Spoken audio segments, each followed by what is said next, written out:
we are here to talk about the opportunity that we have coming up in the next couple of weeks to use the tax appraisals that will be headed out to us and all of our friends and neighbors in the next probably 2 weeks, and how we can utilize those to build our business. This is a unique opportunity that we have as realtors to really, present ourselves as the experts and help our friends and help our families to fight what is going to be probably some hellacious tax appraisals this year. So we're going to talk a lot about how we do it, how we make the offer to help, why we make the offer to help, how we can help, and then how to refer it if it is above what we can handle. You guys ready to run? Okay. Why do we offer to help with property taxes? From a human perspective, because we have information that not everybody has.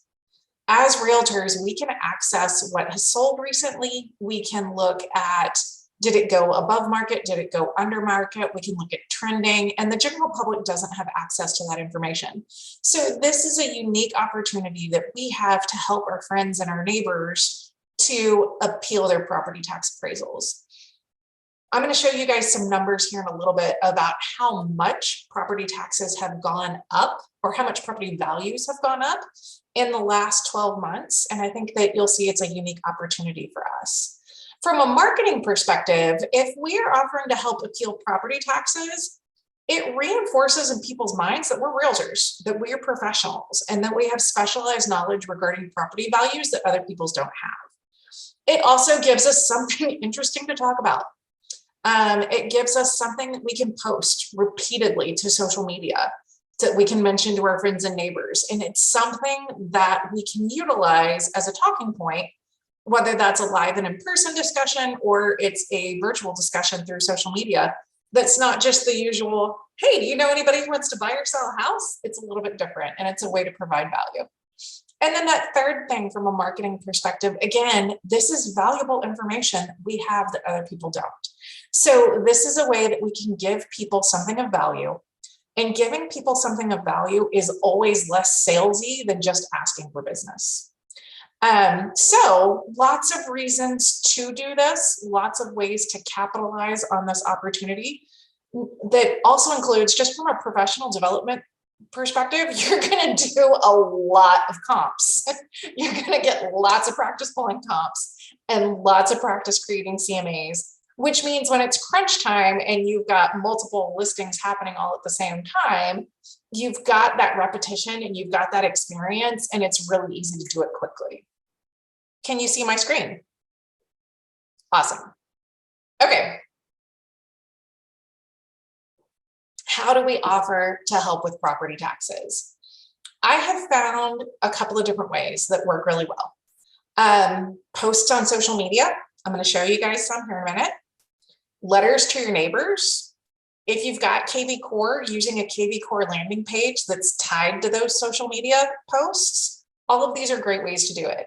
I'm going to flip to the social media one and then come back to this here in a second. So when we're talking about how do we offer, I create a post every year when I get my property tax bill. Now, know that every county is a little bit different in terms of timing, but in general, they're all going to go out the first 2 weeks of April. So now is the time to start posting. Now is the time to start asking people, hey, have you got your property tax bills? Do you have any questions? The post that you see on the right-hand side is my actual post from last year. And it's just an offer to help. So property tax bills are starting to roll out across Central Texas. And with market activity we've seen lately, some of them are going to be brutal. If you've received your property tax bill and want to appeal it and you need some help, send me a message. And it's just a very easy, high-level post. You want to put a graphic on it that is big and bold and is going to catch people's attention, in part because they'll slow down while they're scrolling, and in part because posts without photos aren't favored by the Facebook and the Instagram algorithms. So if it's got a picture, it's going to get more eyes on it than something that doesn't. You can post this to your Facebook personal page. You can post it to your business page, your Instagram. If there are Facebook groups for your neighborhoods or your areas, you can post them in all of those places.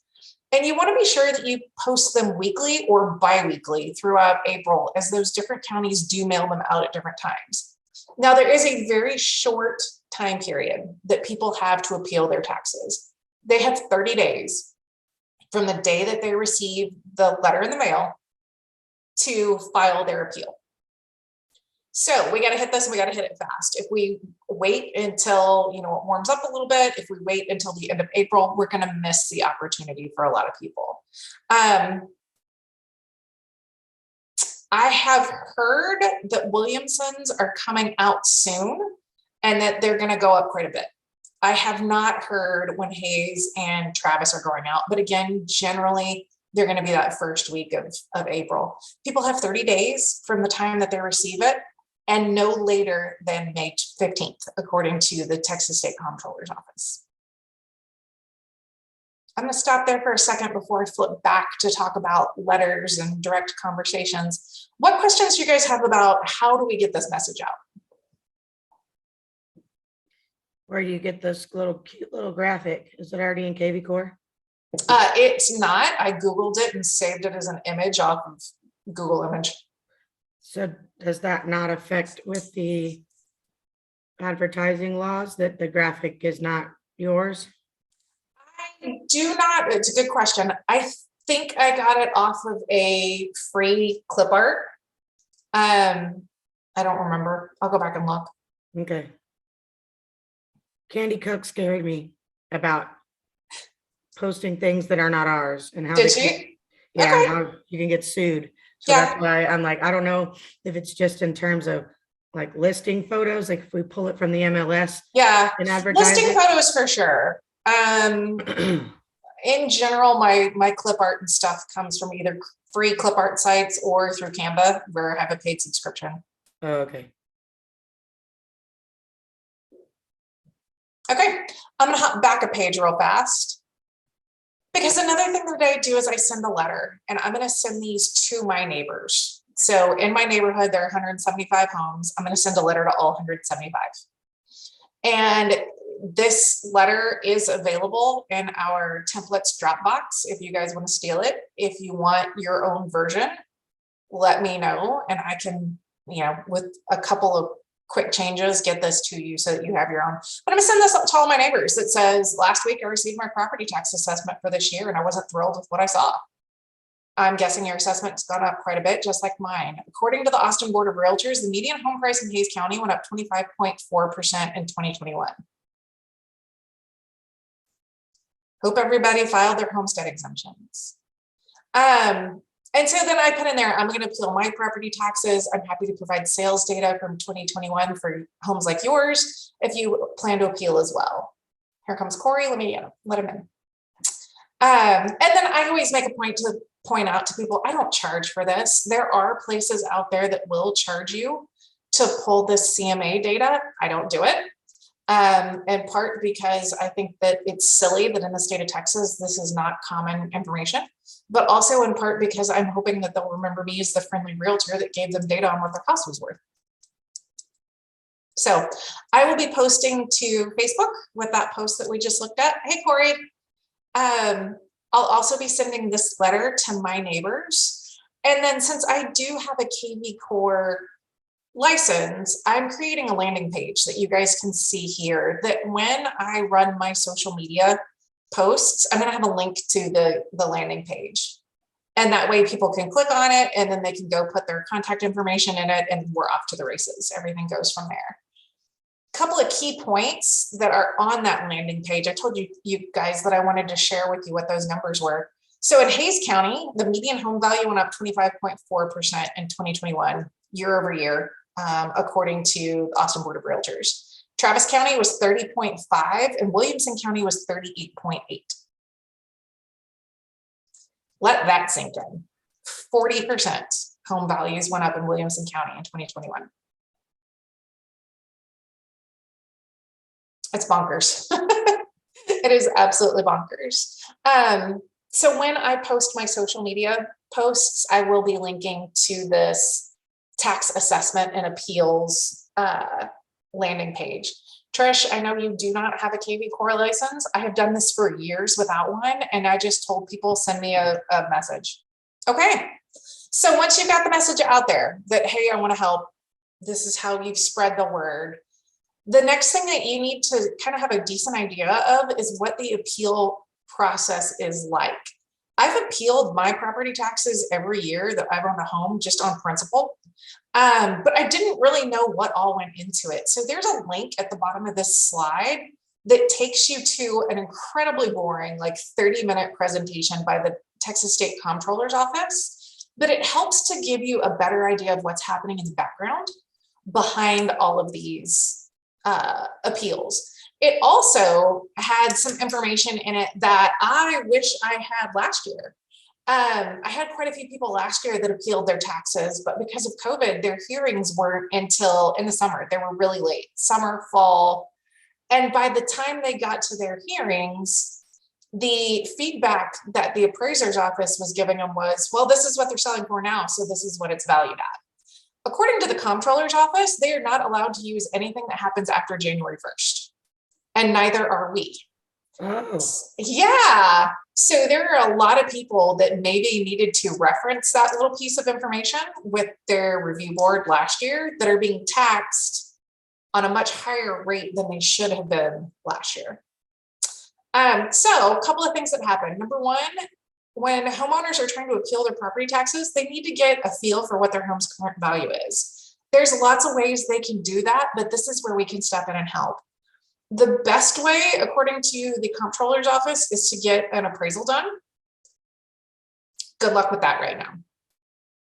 Good luck. So if getting an appraisal done is not an option, then we can provide current sales data or 2021 sales data, as the case may be, to help them argue their point. So they need to find their home's current value. They need to make sure that they file their appeal within 30 days of getting that tax appraisal notice. They can then discuss their protest with the appraisal office. And if they can't come to an agreement, then they go in and actually appear before their appraisal review board. So let's talk about how do we pull a CMA for a property tax assessment. This one is, you kind of need to go to a couple different places to get the data that you need to be able to pull this. Number one, you want to go to the appraisal district's website to pull the square footage and the acreage, as well as the neighborhood name. Validate all three of those with your homeowner. Because if the appraisal office has the wrong information, then we can, and by we, in this case, I mean they, the homeowner, can actually file to have that corrected. So if the tax office shows that their home is 2,500 square feet and it's 1,800 square feet, they can provide documentation that proves that it's 1,800 square feet, and then their assessment will be adjusted. Same thing with acreage. What that might mean is that you're submitting a survey. You may be submitting blueprints. You may be submitting the floor plans from the builder. You may need to have an appraiser come out and measure the house. All of these are ways that a homeowner can go in and argue if those factual details are incorrect. If those factual details are correct, Megan, yeah. I'm already feeling like we're going to hit walls. Telling people that they need to do a lot of work, I don't think is going to make them want to do it. Be like, Agreed. oh, it's off. You're gonna have to go through all these steps just to get it right before you even appeal it. Sounds like a pain in the ass. It is a pain in the ass, but do they want to pay taxes on it or not? So if it's factually incorrect, if the record is factually incorrect, us giving them sales data is not going to help them at all, because the county is looking at it going, well, your house is 2,500 square feet. I see. And we're saying, but it's not, it's 1,800. We have to prove that it's 1,800. Okay. So if it is factually incorrect, then the homeowner has some work to do. Okay. We as agents can help connect them with the people that can help them do it. We can do research to find a floor plan online that documents how many square feet it is. We can connect them with an appraiser. We can connect them with a surveyor. We can help them with those things, but they are the ones that actually have to fight the fight with the county, or they need to hire someone that does it for them. And that's not us. Okay. There are services out there that will do all of this for you, and they get paid a percentage of what you save on your taxes. That's not what we're doing. So if your homeowner's got information in the CAD records that is factually incorrect, those things need to be fixed. And the way that they get fixed is that when you submit your appeal, you submit all the documentation that shows, here's my actual square footage, here's my actual acreage, all of those things. Here's, pictures that shows that my house doesn't have a pool, but the tax records say that they do, that kind of thing. But assuming that the CAD is correct, from that CAD website, you want to get the documented square footage and the documented acreage if that's available. That way you're comparing the same thing that the county is looking at. And you want to get the neighborhood name. From there, you've got 3 of the fields that you need to pull when you're pulling your CMA. You then need to chat with the owner to find out how many bedrooms, how many bathrooms. I like to ask for a photo of their kitchen, because if somebody's updated their home, that's where it's going to be. So if you can get one picture of their kitchen, you can generally have a pretty good idea of which homes that have sold in the area are truly good comps in terms of finish out and which ones aren't. If there are any unique features of the home or any upgrades, you want to get that from the owner. And the year built, if it's not documented somewhere else, because you don't want to compare new construction homes to homes that are 30 years old. Those aren't comps. So when you say that, you're saying if a homeowner does call us, this is the info we need to get. Yep. Okay. Yep. So for you to be able to sit down and pull data, you're going to ask for their address, and then you're going to go to the county appraisal website, and you're going to pull the records from the county that shows how many square feet are in the house and how much acreage and what the neighborhood name is. And that way you can do a CMA search. Okay. And then when you're chatting with the homeowner, that's when you want to ask for bedrooms, bathrooms, a picture of the kitchen, anything that's unique and when it was built. In general, you are on and off the phone with the homeowner in under 3 minutes. It's really fast. Like, I need your name, I need your address, how many bedrooms, how many bathrooms, can you text me a picture of your kitchen? That's it. And then from there, we're going in and we're pulling comps out of the MLS, just like we would if we were getting ready to list a house or if we were getting ready to help somebody purchase a home. So you want to look at the neighborhood name, the square footage of the house, and you want to go plus or minus 10%.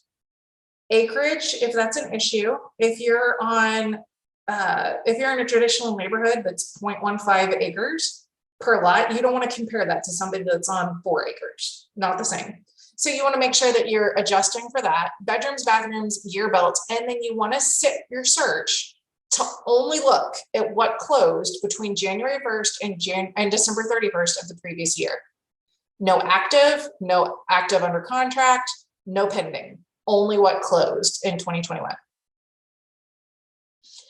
Here's the follow-up that I want to make sure you guys note. Whether you're doing a database on note cards or you're doing your database in KV Core, or you've got it in Excel or sticky notes, however you're keeping track of who your people are, stop here and add them to your database.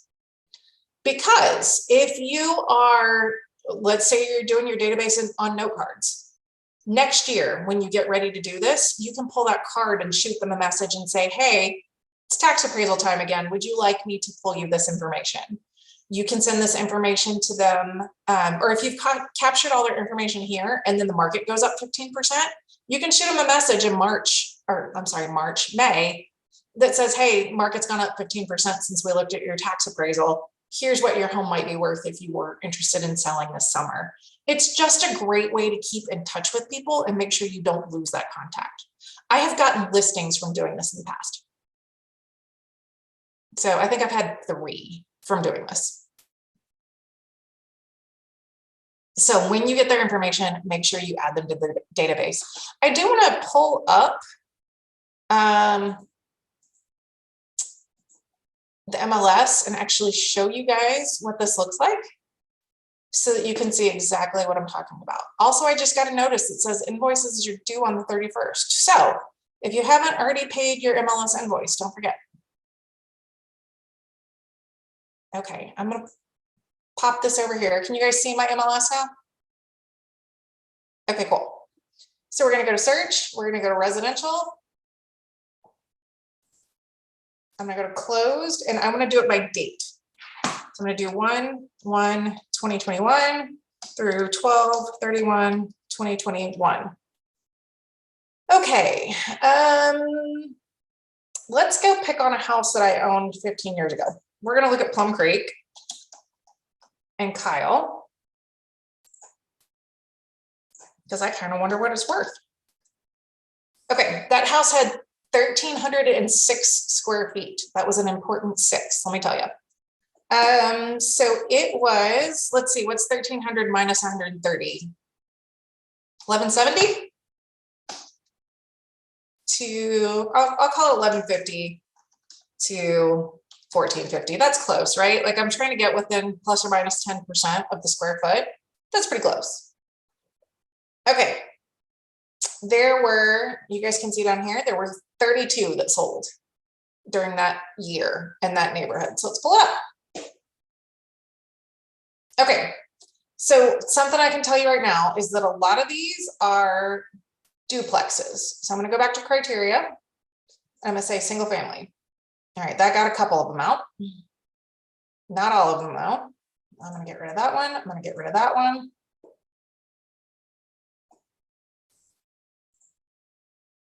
All right, I'm looking at my other screen, not you guys. So if you need something, go off mute and yell.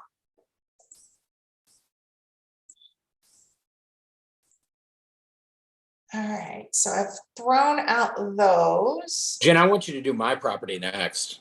Okay, well, how about I share the screen and you do your property next? All right, the next thing I'm going to do is I'm going to start by year because that particular house was built in 2001.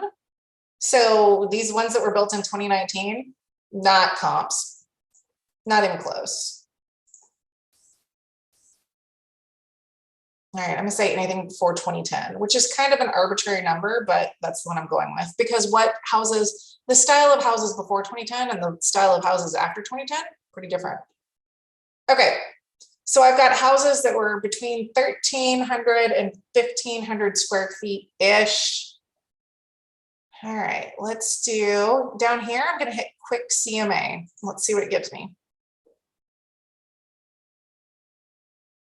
Okay, so lots of things to look at. Oh, here I messed something up. I didn't take out 2 bedrooms. So let me go back and do that.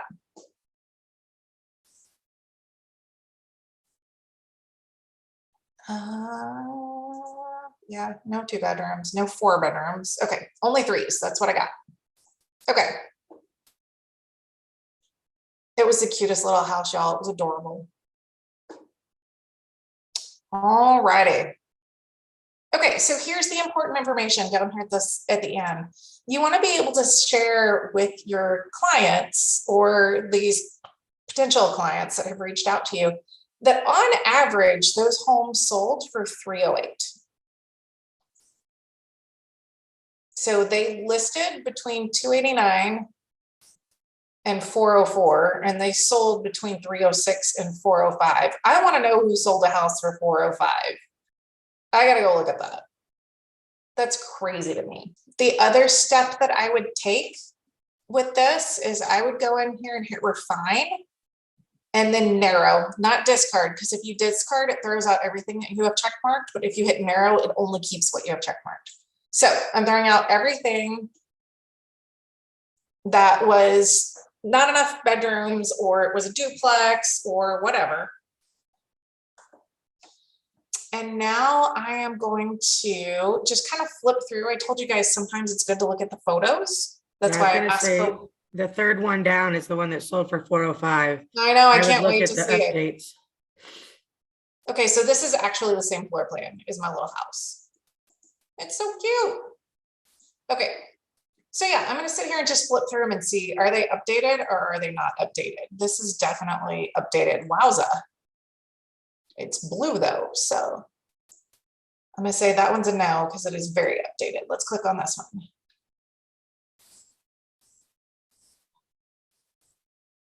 Seriously, this didn't sell for 405. Like, does it have oil and gas rights that came with it? I bet it has Californians that live in it. I bet you're right. Crazy. That's nuts. Well, good for them. Who was the listing agent? Dana Fisher got a $405,000 cash offer on that sucker. Good for her.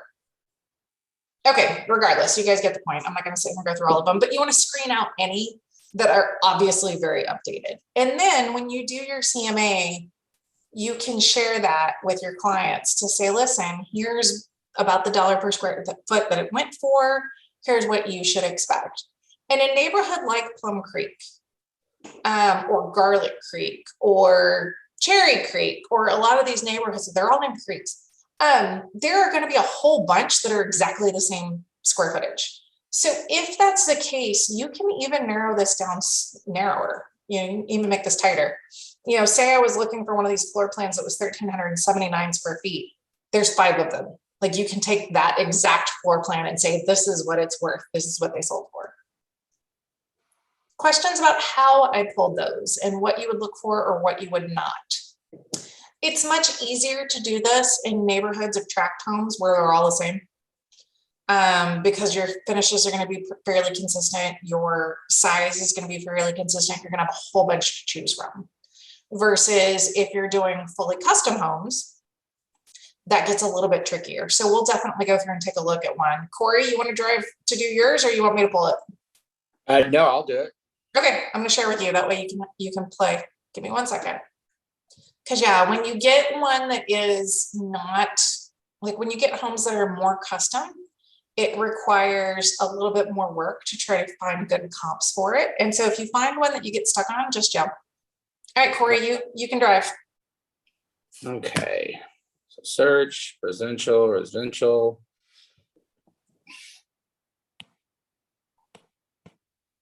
Closed. Oh, I don't want to do active or active under contract or pending, do I? Nope, you're just closed. Just closed.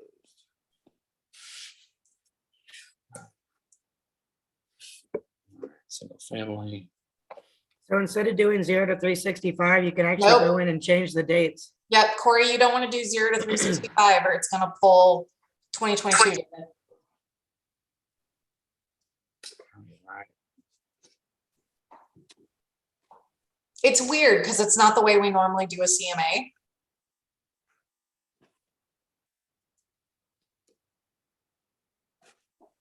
Why didn't it give me a range? Just type it. Yeah. Yeah. 12, 31, 2021. Oh, okay. Go back to criteria. All right. Need a subdivision. Oh, subdivision.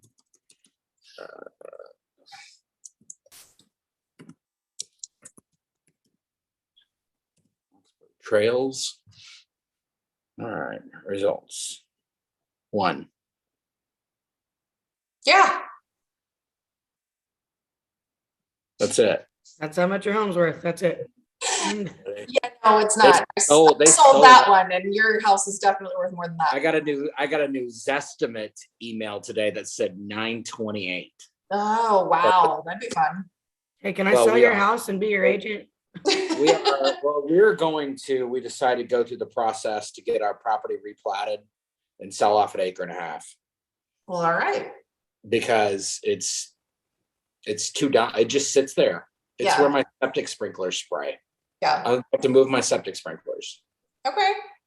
Okay. So in this case, there's only one house that sold last year. Go back to criteria. Okay. What I would do for yours would be to either put multiple neighborhoods or do a map search. I think map search on mine. Yep, I would too. I actually would go as far as, depending on where you live, going to the actual map tab and highlighting a certain, like make a little polygonal shape. Yep. Because sometimes it's literally like if it's the other side of the river or whatever, that is not going to be within X amount of miles to be a true comp. That if it's on the other side of the river, there might be a group of neighborhoods that are right next to each other, but on that other side or in that one school district. Yep. That's how I would do it. I'll adjust it on the map after we get there. I'm doing a 2 mile radius. What do you think? 3? Let's start with 2 and see what you get. You get 298 matches as of right now because you need to set the acreage. Oh, so acres, okay.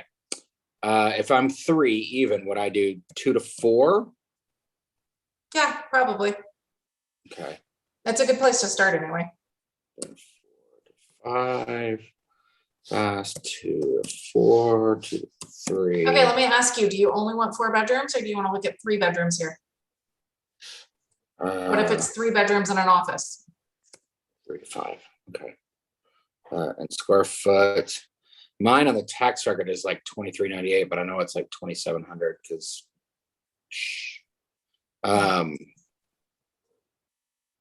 so I would do 230, so 2070.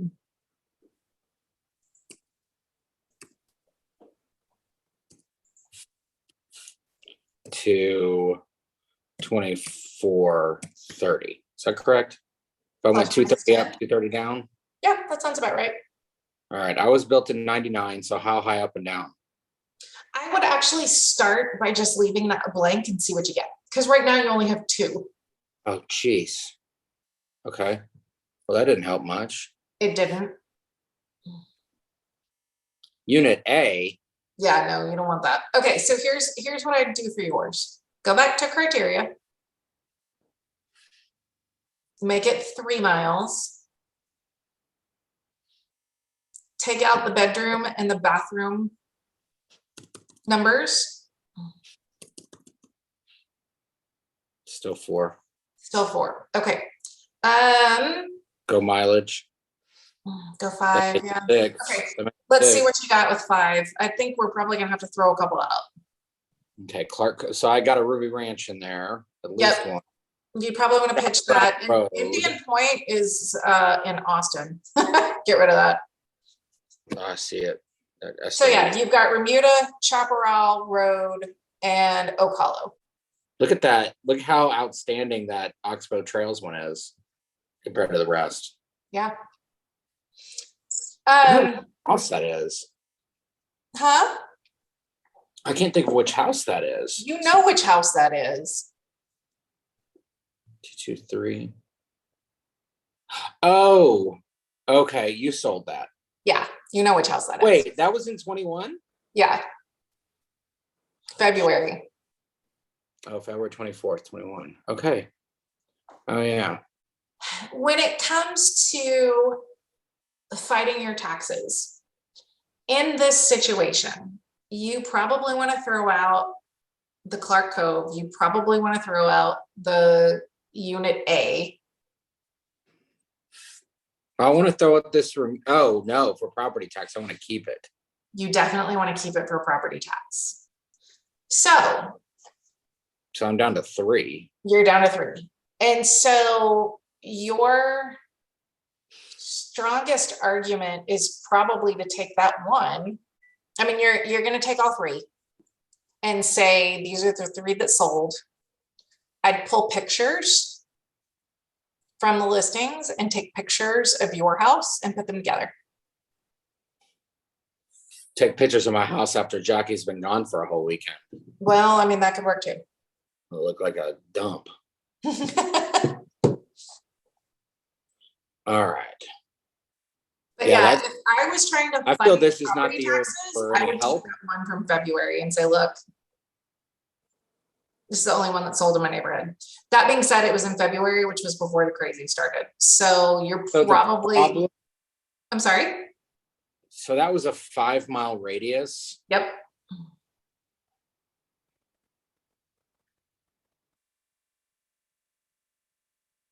I can't go bigger than that. Not really. You could lower your acreage and do anything that's over an acre. And you know what? That one up there by 45, that's probably Travis County right there. Yeah, it is. And that's not, Travis isn't going to help me. So put Hayes County as a feature on your search. And then try lowering your acreage to 1+.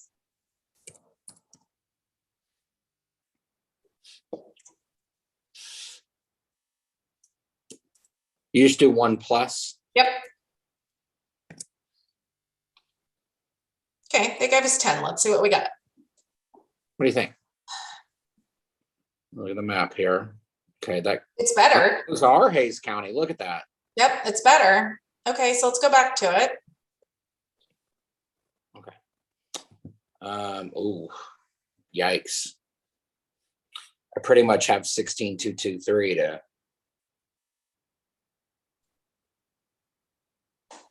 Yeah, I mean, you've got some good variety in there. I would look at, yeah, narrow it down to 3, see what you get. Don't go to 10, man. You're gonna be in Lakeway at that point. Well, I put Hayes County. Yeah, but you're pulling Driftwood, you're pulling Wimberley. I don't want those. Mm-mm. Okay, let's see what we got here. Okay, Trish, how would you narrow this down to try to match it up a little bit more? Trish is muted. What year was your house built, Corey? 99. Okay, I pull out some of the 77, maybe 71, 78. yeah, Trish, I think you're right. I think narrowing it down in terms of age would probably be good. You can pitch Oak Hollow because it was built in 2005.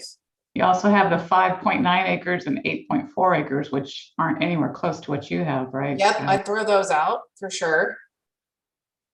So I see almost 6 and then This might be a naive question, but why are we throwing out all these properties just because they're old? If they're completely renovated, what does it matter? It's not, we didn't throw out something that was old. We threw out something that was very new in comparison. If his house was built in the early 90s, one that was built in 2005 is going to have different construction no, standards. mine was 99. So 2000, Oh, okay, then I'm sorry, then maybe 2005 is good. it's just as close as 95. Yeah, good question. Um, So we've narrowed it down in terms of acreage a little bit. We're between 1 and 3. Our square footage on the house is between 2,000 and 2,400. I'd say let's start looking at pictures. Well, we know what that one looks like. We know what that one looks like, yeah.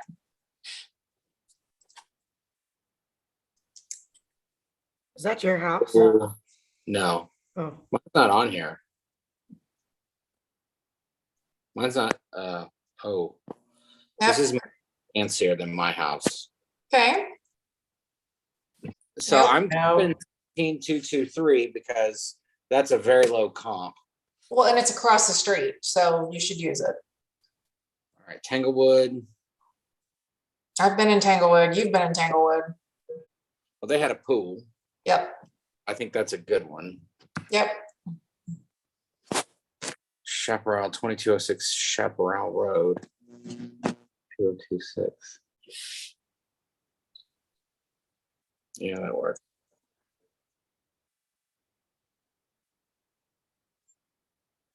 Okay. Yep, that one works. Okay, what's next? I mean, definitely more remodeled. Oak Hollow. Copper Hills. Where is this? Another one that I've never heard of. 1 acre. 1 acre feels like a dip. Well, but we can adjust for acreage. But I mean, it's at least cutting out all the. That one was 800. Okay, run your schema.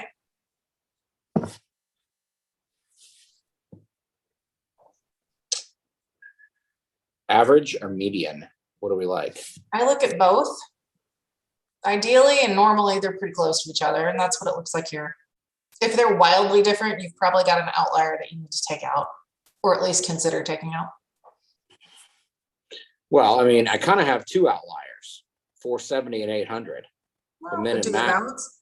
Huge. Yeah. I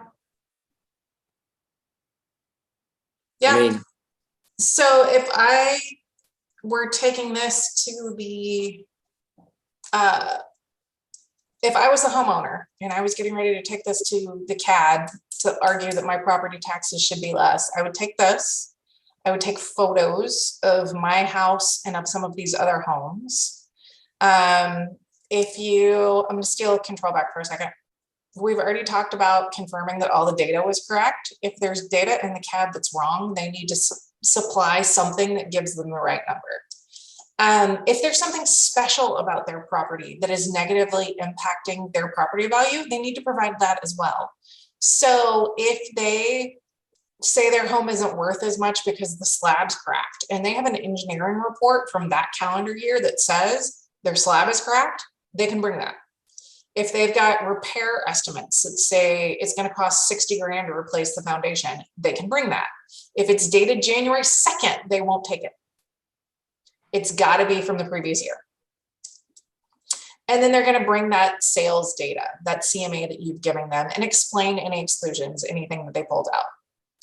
I would recommend, again, that they bring photos of their property, any documentation that shows why their property is not comparable to the other ones that have sold. You can provide them with MLS printouts that have all the photos of the listings so that they can argue, you know, my house is closer to this one than this one. They sold on the same day. This one sold for less. Does that make sense? Mm-hmm. What we have to be careful of is we are not experts in appealing taxes. We are experts at reviewing property data. We're experts at estimating value, but we are not experts at appealing taxes. So talk with your people about, here's some things I can give you that will help make this easier. Here are some things that you may want to bring. But if this is just, they can't handle it, they're like, nope, throw it out my hands, can't do it. There are firms that will do this for a fee, and you can refer them to them. Do not put yourself in a position of being an expert on appealing taxes, because we're not. You know, we can pull CMA data, we can pull photos, we can help pull floor plans from builders, all of that stuff. We can help dig through old listings for the property to see if there's an old survey that was available from when it sold 3 people ago. What we can't do is position ourselves as being experts in appealing property taxes. So be very careful when you guys are doing this. When your people get ready to appeal, if they are appealing because they feel like the appraised value is incorrect, or the value is unequal compared to other properties. Those are 2 very specific categories of appeals. I don't know why they're different. They seem like the same thing to me. But if they're appealing for one of those 2 reasons, and the homeowner is the one appealing, they may be able to file it online.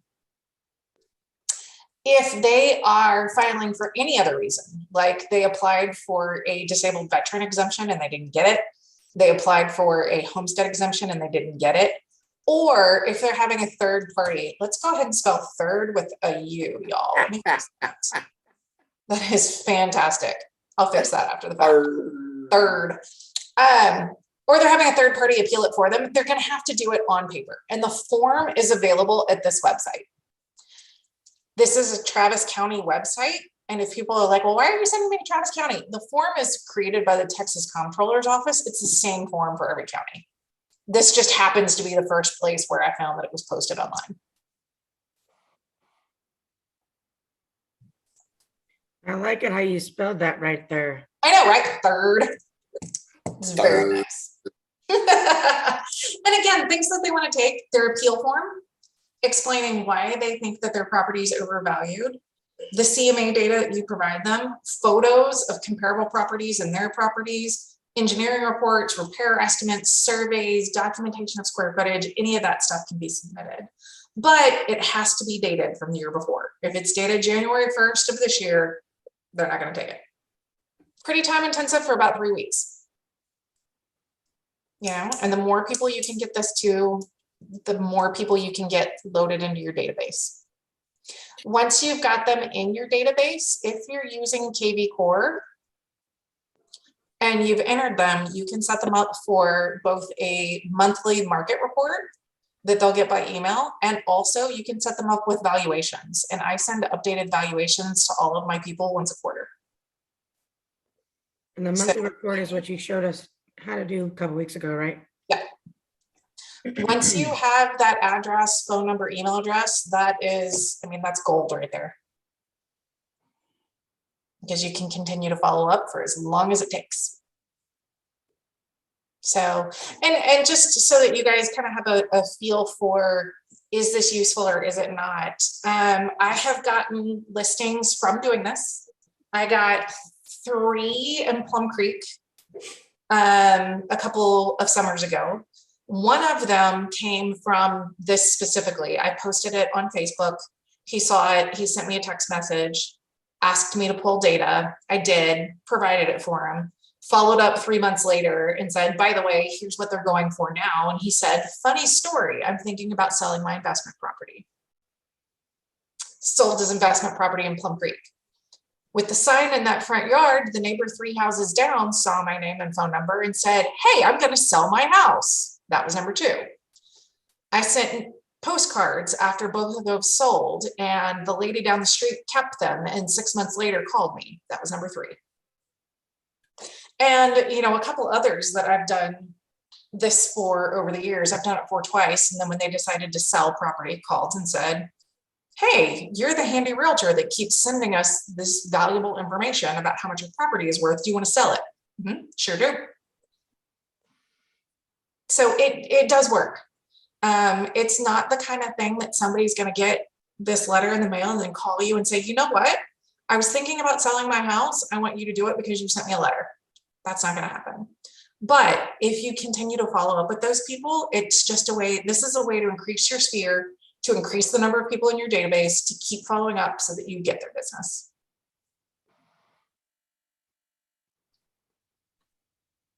I think at this point, I'd rather have $1 for every marketing thing I've tried that hasn't worked. I think I'd be in a better spot. I mean, maybe. But again, consistency is key. So when you think about how this fits into your other marketing efforts, for everybody that is trying to build their presence through social media, this gives you something that you can talk about that's not, hey, do you want to buy or sell a house? And people talk about this on social media. You'll get people who post and go, oh my God, I got my tax bill and it went up 10 grand. What do I do? Like, I'll send you a message, let's talk. You get this conversation going. People start chatting, you know, across groups on your Facebook page. So when we talk about how does this tie into building your brand awareness, this is something that people are going to chat about. The more they talk about it, the higher it goes up in Facebook's algorithms, the more likely strangers are going to see it. If you're trying to farm a particular neighborhood, post this in their neighborhood group. That's how I got this one. That I sold a couple of years ago in Plum Creek, was I posted it in the Plum Creek Facebook group. Like, I'll pull your data for you. Oh goodness. Okay, well, before I stop our little recording so that we can talk about all the other details of life, do you guys have any other questions for me about this? Yeah, how much can I plagiarize your letter? You can have all of it. I mean, put your name on it. Except for the that would be weird. $10. Yeah. Wait. Yeah, take it all. Plagiarized all of her stuff. Yeah, take it all. That's why I put it out there in that Dropbox folder for y'all. The last thing I'll say before I do stop the recording here is if you have KV Core and you are loading people into your system for this, number 1, tag them as tax appraisal so that you remember who you got from this. Number 2, you may want to give some thought to building a campaign that is triggered whenever somebody either uses your landing page or you put that tax appraisal on. Remember, you can automate a lot of this stuff. You don't have to do it all from scratch.